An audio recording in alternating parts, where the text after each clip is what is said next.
Like a ticking time bomb, a rumor has slowly spread throughout the internet, building and building until boom! Everyone thinking that JoyToy is done with TMNT, that these two robotic beauties will be the last figures. Sometimes you need an older, wiser robot to tell you the error of your ways, put you in your place. I guess that's me. I don't know where the hell I'm going with that analogy, but guys, gals, I don't think JoyToy's done with TMNT. Hell, they're still doing new reprints of older figures like Shredder, Bebop, and Rocksteady #1. So clearly they're still making TMNT figures. If these were the last new TMNT figures, they'd be some pretty rad figures to go out on. I mean, look at them. Yes, the JoyToy Mighty Rocksteady and Super Bebop have arrived in all their packaged glory. One of my favorite things is the spines. I love the spine display on these figures from JoyToy. So well done. Overall packaging style by JoyToy is really nice. It's a box, but you still get the window display, so you can keep it in box and display it if you want. The back has some nice product shots. The big old Chinese disclaimer. I even love the plastic wrap they use. It's like JoyToy branded. That a little extra touch of premium as you're peeling that open. And then opening up JoyToy figures is a beautiful, fun experience. There's no ties, there's no stuff in the way. You just have a beautiful tray system to display everything nice and neat. You pop it open, and then you're going. Super Bebop here's head fell off, so he's not quite ready to go, but it's just a ball peg. Put that thing on, and there we go. This figure is just freaking beautiful. I love the red and silver. I do think the copyright on the back is a little unsightly. You really could have put that somewhere else, guys. Did Viacom demand that? Come on, but the crossed out pizza. I love he has the jacket. So what else do you get? You get a quarter piece of a 4-piece display base, little sewer lid. You get the Foot Clan symbol peg display base. You get a cool gun thing, and I'm immediately distracted because what's this thing? Like a little missile thing? I'm a real idiot. I forgot. I kept trying to put on the thing, and then I realized, wait a minute, maybe, just maybe, it goes on the body. Forget about that for now. Look at this. The coolest thing about JoyToy, look at that magazine that pulls out of the weapon. I love these detachable magazines are such a fun, silly little detail they don't need to do, but they go for it, right? And then here's the little mouth missile. You know what that is? That's a freaking mouth missile. Look at that. You pry open that mouth, and there's even a little articulated part. The part that the missile connects to is articulated a little bit, but look at...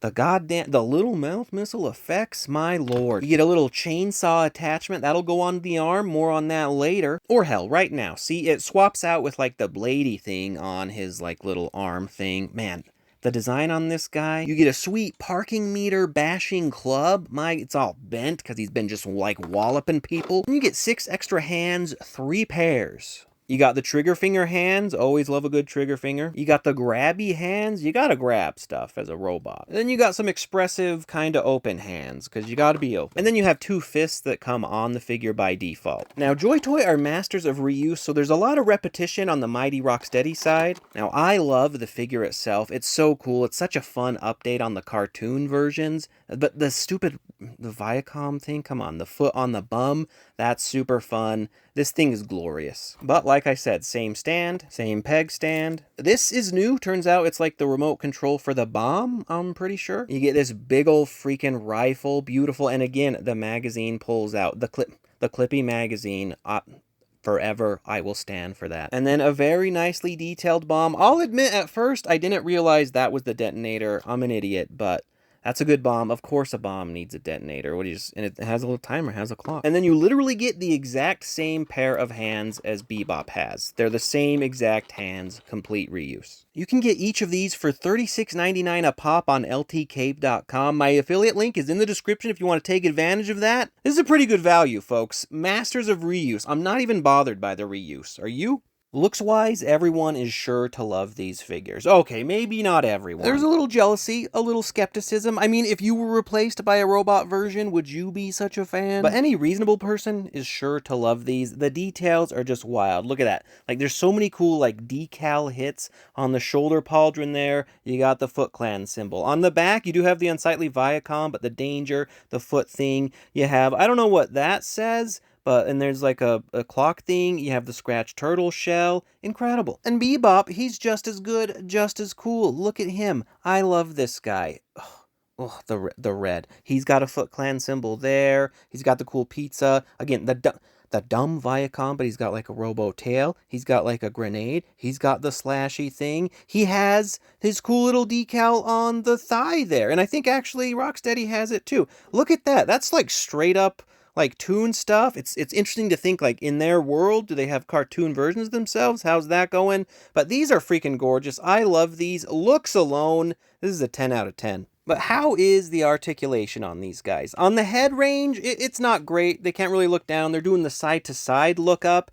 They do have the articulated mouths, if you can pry that jaw open. And then they have that, like, inside little attachment, right? Like, that's so cool. That's so extra mile. Who would do that but JoyToy? They do have like the Warhammer shoulder pauldron style, right? So it's like on a separate little hinge thing with a ball joint, and so that allows you better movement. And they do have the butterfly joints, right? This is a true butterfly joint, right? Where the arm is connected to something that moves on in and of itself, right? Outside of the body. It's not just pegged into the body. And so you can get some decent range out of these. It does the full Townsend. That's pretty good. It has a double jointed elbow. It's a little, these figures are kind of weird. They're like oddly stuck, but then as you manipulate them around, they become maybe kind of too loose, which is one of my complaints. You have cool like torso and ab rotation, but really no crunch. The legs are good. They're kicking out. They're kicking around. Again, JoyToy, they do things great, and you have double jointed, so you can do all kinds of fun little things. They have great little feetsies and articulated toes. There's a metal joint at the hips. These things are just freaking fun. This guy is beautiful, right? Like, look at him. Look at him. Whatever you could want to do with these, they probably have more articulation than the robots should, right? If you watch the cartoon, they move around like freaking Frankenstein bricks. Heavy reuse. They're basically the same figure, so all the same articulation stuff applies. The look up, you're going to the side. The cool, like, if you guys don't have Space Marines, you're going to come to love this kind of joint and the range it allows. And these JoyToy butterfly joints. Once you have these, you can't go back. Like, look how far it's popping out, and it's a small thing, but being able to, like, cross the arms over and do these silly poses, it's so incredible. Every figure should have really good butterfly joints. Again, not really any like ab crunch, but it's fine. I don't need it in a robot, but he's kicking, he's doing all sorts of things, and the articulated toe hinges, especially like his little hooves, super. That is super, super, super! I wish One Piece would go to JoyToy. Imagine if JoyToy did One Piece. The Cyborg Frankie they could do, let alone, like, if they did a Luffy, they would give you, like, gum arms and cool effects right out the gate. My dream in this life is actually for JoyToy to pick up One Piece somehow. I was watching the 87 series to see what kind of poses we could do for these guys. Oddly enough, they're really not in the episode much. I really do love the dance scene they do. Like, Rocksteady starts doing his, like, knee-hand thing, and then Bebop starts ballroom dancing with Shredder, and he's like, you weren't programmed to lead. Amazing. I was surprised to see they don't really fight the turtles, though. The turtles barely interact with them. They just, like, change their programming, and then eventually they, like, make them blow up. So if you're hoping to mine that cartoon show for cool poses, you're out of luck. Unless, were they in a different episode? I don't know. I didn't check.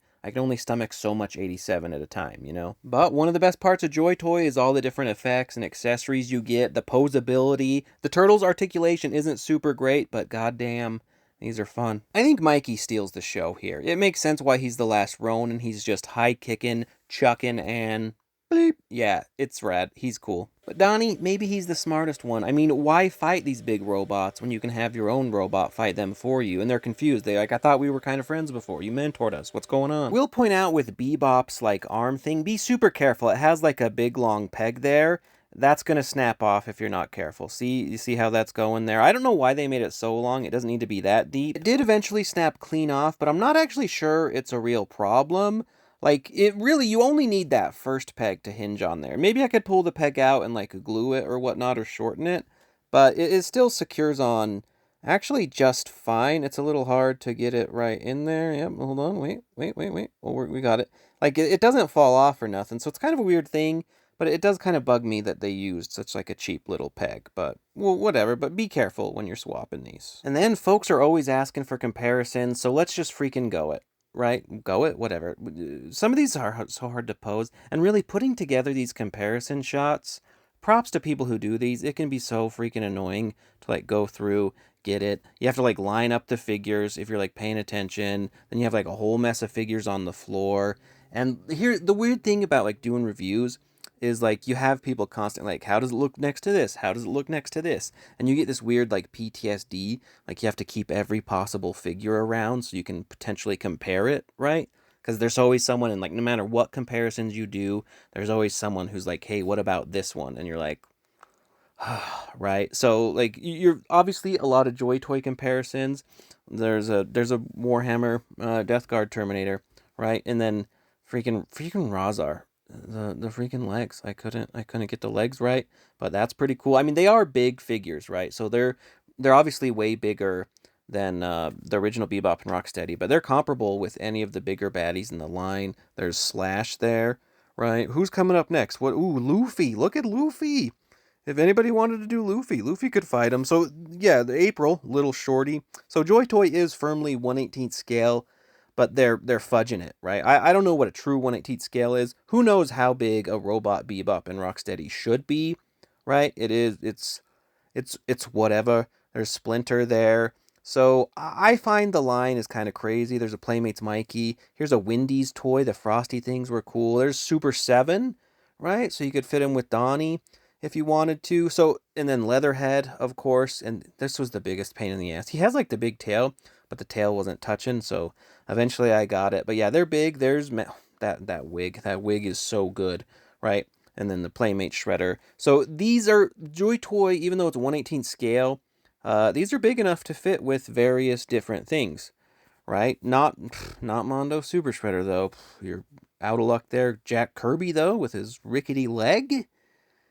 Ah, Jack. Godzilla Leo. That's pretty. I love Godzilla Leo and Samurai Pizza Cat. So like, yeah, there's your idea. If seeing all this in 2012 Mikey hasn't given you a good idea of their size, I don't know. I don't know what to do. Samurai Jack with a freaking gall. I was doing like swaps with the Mezco Casey, is why he's there. But yeah, like if seeing all this and like Blocky's Naruto doesn't help you, I can't help you. But yeah, these guys are really dang cool. Obviously, I recommend them. I don't think Joy Toy's done with TMNT, right? I think the rumors are out of control. I fully expect new TMNT reveals from Joy Toy this year. But who knows? Stay tuned. Thank you, as always, for watching. Uh, Hope you enjoyed that bonus shot of my knee as I readjust it. But yeah, thank you as always for watching. Like, subscribe, all that stuff. Let me know how you feel. What do you think about Joy Toy's future and Team T's future? But yeah, take care, folks. Bye.